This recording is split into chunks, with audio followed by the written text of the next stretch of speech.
This Pitch Breakfast video is brought to you by Spangler and Agins, attorneys for Charlotte's startup community. Thanks so much for sharing an amazing Wednesday with us.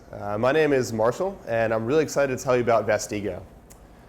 So Vestigo is an online marketplace that connects local outdoor professionals with anyone seeking a guide, with a model that's very similar to an Airbnb for guided outdoor adventure. I think we've all been, I don't think this is working yet. I think we've all been really blown away by the success of, by the success of the sharing economy model in revolutionizing so many different industries. But when I try to combine my two passions for the outdoors and technology, I realized that the sharing economy model hasn't quite reached the backwoods of the outdoors yet. So we decided to bring it there with a structure that's very similar to some of the other companies I think you're very familiar with.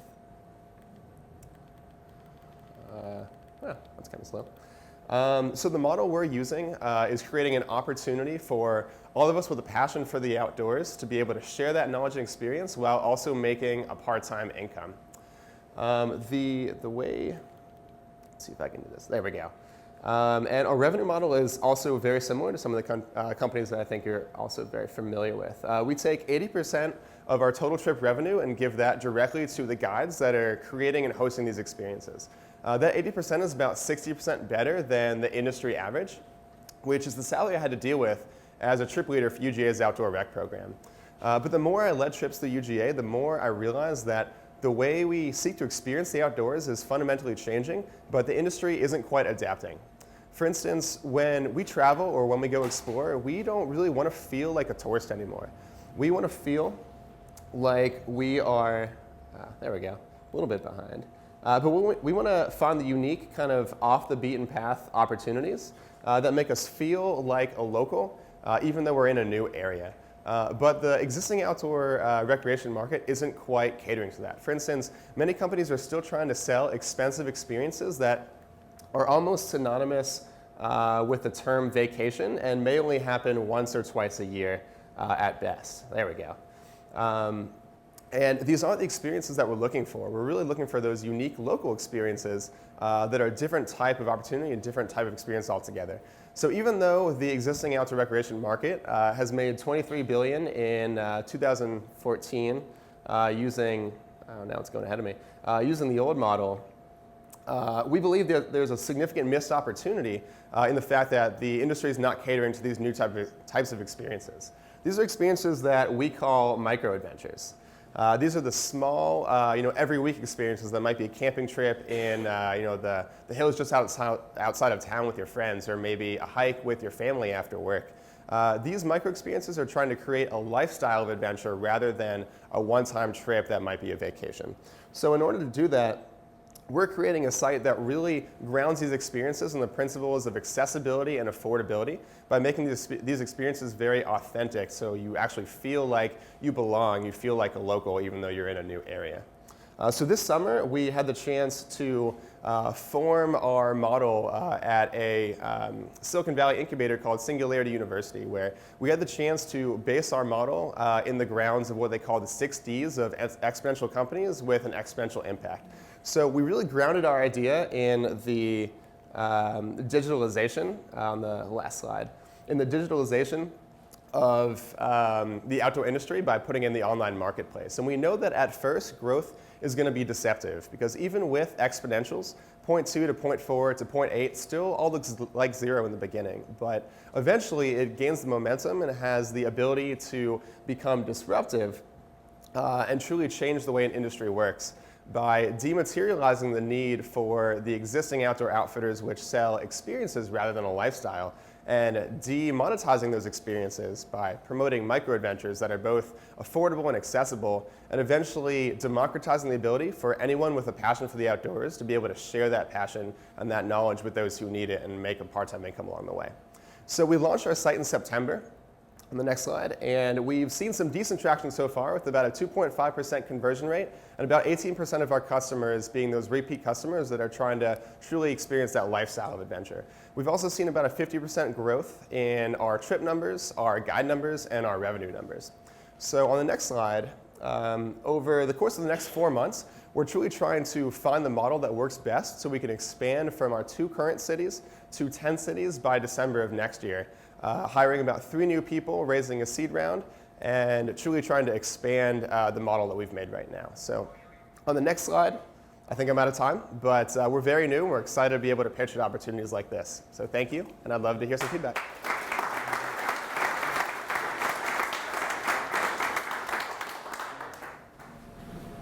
Hey Marshall, good job. I always love it when the people can keep their cool, when there's Totally. when there's tech magic going, Yeah. not so magic stuff going on in the background. It's great. It proves that you're not wed to your slides, because I hate it when people read slides, and you did not do that at all. So kudos to you. I like that you got right into it. Sometimes people don't like this sort of, it's Manchurian Candidate meets, I think you did Airbnb meets Outside Adventure, which was actually pretty descriptive. I'm glad that you went right directly into what exactly you meant for that, because there was a little jargon in there, sort of community, whatever. And I liked where you were going when you sort of jumped into the revenue model. You're like, we're different because we're going to give our guides 80% of the revenue. But then you jumped into some theory, and the part of this that I really didn't like, and now I'm not a Silicon Valley VC, but I've been in front of a lot of them, and maybe maybe they love all that dematerialization, singularity, university. I'm sorry, but just theory. I mean, I don't even know what that was. It's like, you've got 4 minutes. You haven't exactly told me what you're doing, and you're jumping into sort of theory, and I think a lot of entrepreneurs that are trying to make it are spending way too much time, on the actual, speeds and feeds, and maybe it's boring stuff or whatever, but to think about the theory and when they're going to jump the chasm, and and whatever the vocabulary du jour is. And it's like, I would get rid of all that stuff. Now maybe that's driving you in your strategy, but you needed to get more like, how much does it cost? Well, let's hear a story about somebody who went on a trip, right? Because you care about that stuff, right? There's probably a cool story, right? Yeah, exactly. Tell one real fast. Tell a cool story. So one of our first participants on one of our first trips had actually never gone on a hike before. She said she worked at a bar and she got a lot of walking experience from walking back and forth. I don't know how that happens, but that was actually her first hike she'd ever done, and we asked her why she'd had never gone on a hike. She said she didn't know anyone who could take her. So that's a perfect example of how we're kind of connecting people who've always wanted to do something but never had the opportunity to people who can show the way. Right. So I love that. Yeah, my big take on what you're doing is connecting people with experts can be a great business. It can be an awesome business, right? Whether you're connecting people with tutors or freaking, especially trade contractors, it doesn't matter. Connecting people with experts can be a really good business. Why are you limiting yourself to outdoor stuff? Why can't you connect me with the tour guide in Charleston or somebody, why are you only doing, the outdoors? Yeah, so one of the things I didn't get a chance to get into is our competitors. So there's one bigger company called Vestigo that really focuses on guided city tours. We believe that there's a significant marketplace for guided outdoor opportunities. So we're trying to kind of make ourselves a little bit more of a unique niche right there and catering towards that instead of trying to compete with a much larger company called Vestigo, which really focuses on city tours. So that's the main reason. Can I give you an example? I think that I personally would be a great customer for you, and here's the reason. I get Men's Journal magazine, and they're just like, $9,000, go to Baja and shoot an elephant, or whatever. It's like, it's so hardcore and it's so crazy, and you're like, what about go on a really nice hike in Nashville, or something like that, and something that's manageable, and you meet some local person. If you could bring that, if you could, like Chris said, if you can bring it to an example, just sort of a specific example, so I can see in my head and move away from the theory. Yeah, right, and you're going to run into this is a small market problem. everybody's going to say that the latent market for people who want to go on a hike but just won't do it because they don't have a tour guide, like lots of investors are going to say, man, this is a really small market, right? Have you heard that? We have. Yeah, you heard it from everybody, right? And so in my mind, you either need to overcome that you're going to have to overcome that objection in one of two ways. The person who's going to write you a check is going to be a hiker, right? Or you need to expand the market you're addressing. And, you know, if you don't do one of those two things, you're going to get a lot of meetings where people say, Marshall, I like you. You're a good presenter. This was interesting. Let's stay in touch, which is a great way for people. That's how people say no, right? Exactly. That's my take. Right. What would y'all say? Who wants to say something?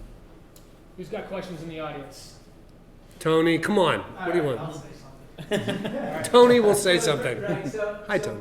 You know, it comes down to the example. I still don't have a grasp of what it is that I would be buying, because I get emails all the time from REI saying, hey, there's a group going out hiking and meet up, same thing.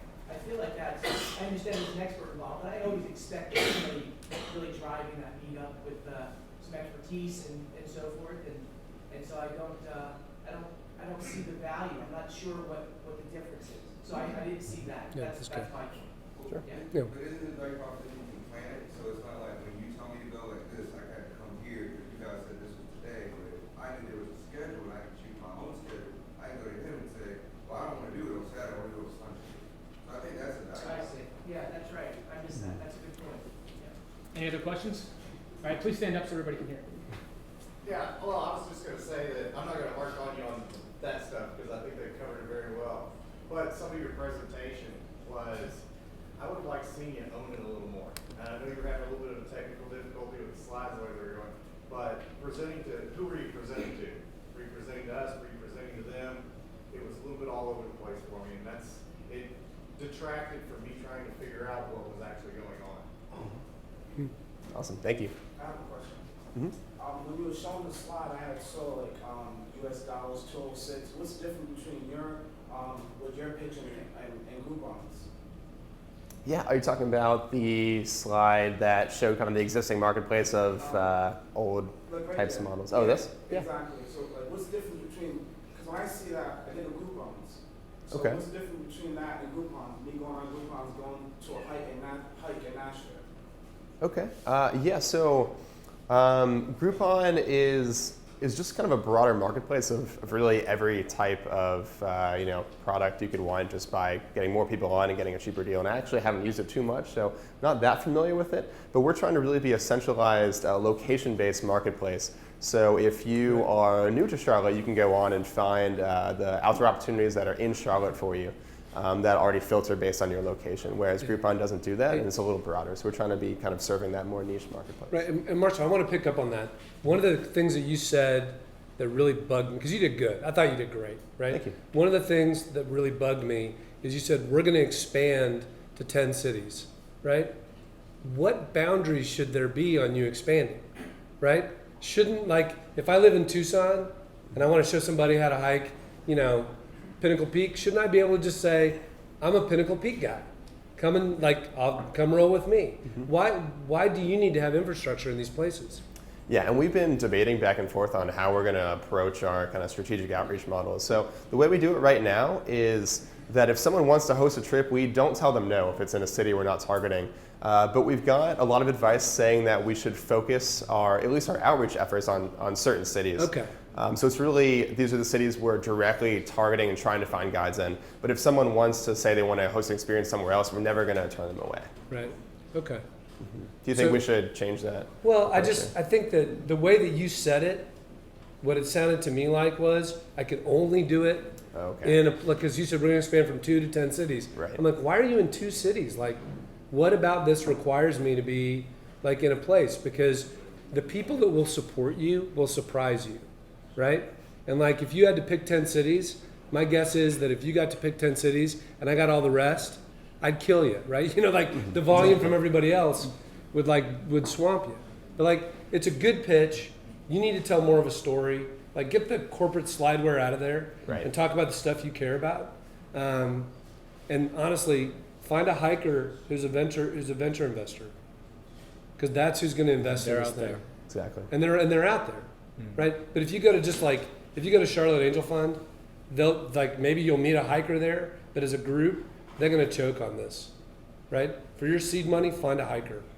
Find Awesome. somebody who cares Thank about you. that. That's what I'd say. All right, let's Yeah. give Marshall from Way to go, Vestigo a Marshall. big hand. Good.